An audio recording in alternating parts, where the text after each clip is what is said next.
licença, ainda gostaria de dizer... Senhor Presidente da Comissão, Senhor Presidente do Tribunal de Contas, Senhoras Conselheiras, Senhoras e Senhores Deputados e demais pessoas presentes, os mais respeitosos cumprimentos a todos.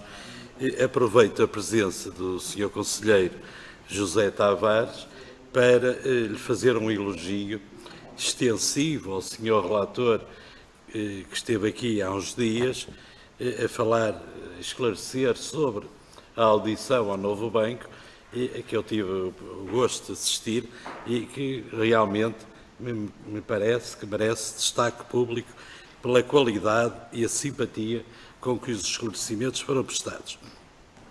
O PSD agradece também a disponibilidade para aqui estarem, mais uma vez, a prestar esclarecimentos e íamos então colocar as questões seguintes.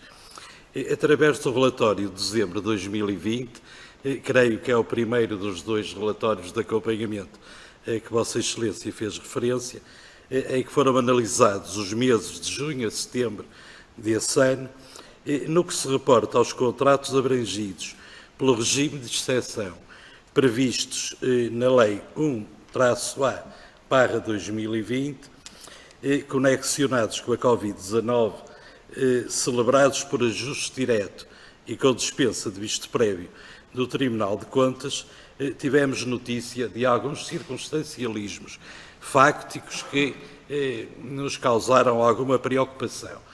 Por exemplo, apesar dos valores envolvidos serem elevadíssimos, na sua esmagadora maioria, não eram sequer respeitados os requisitos mínimos que correspondem a um limiar mínimo de obrigações, tais como a publicitação no portal base e as comunicações ao Tribunal de Contas. E é com base nisto que acabei de referir que eu vou colocar algumas questões. Peço desculpa se for maçador para além do que é razoável e adequado. A primeira questão era se esta situação se alterou e, na afirmativa, em que sentido. Depois, que relevância atribui Vossa Excelência a estes incumprimentos. Perguntar também se entende que seria positivo introduzir penalizações nos casos de incumprimento, uma vez que elas ainda existem, ou incentivos ao cumprimento. Depois, se, tendo em conta este contexto, se está garantida a transparência na gestão dos fundos públicos, no caso de resposta não ser afirmativa, o que é que entende o Tribunal que deve ser alterado. Depois, também referir que o Tribunal de Contas foi formulando várias recomendações, apelando a um acréscimo de rigor, nomeadamente quanto ao objeto contratual, ao prazo de execução e ao local de execução, e a questão é saber se foi produzido algum efeito útil, ou seja, se estas recomendações foram acatadas. No fim, quanto a este ponto, saber se a defesa do interesse público está a ser suficientemente acautelada. Depois, passando a um ponto seguinte, o contexto de excepcionalidade gerado pela necessidade de combater a pandemia obrigou a uma agilização que se pretende que seja transitória, temporária. E então, com base nisso, o PSD coloca a questão seguinte: atenta à evolução, entretanto, verificada, continua a fazer sentido manter em vigor o atual enquadramento legal, isto é, faz sentido continuar com as regras tal e qual como elas estão?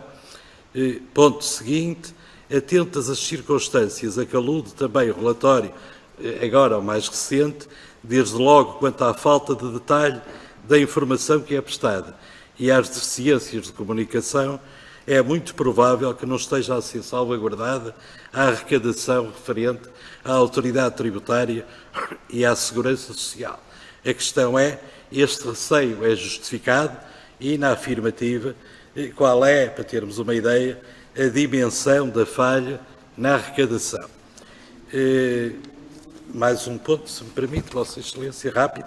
Ainda de acordo com o relatório mais recente, as PPPs, as parcerias público-privadas, as 4 em causa, que foram analisadas, seriam, segundo o Tribunal de Contas, mais eficientes, o que se traduziria também numa poupança de meios para o Estado e, além disso, prestavam melhores serviços públicos, peço desculpa, aos utentes do que os hospitais com a gestão privada. Quanto a isto, ficam então duas questões.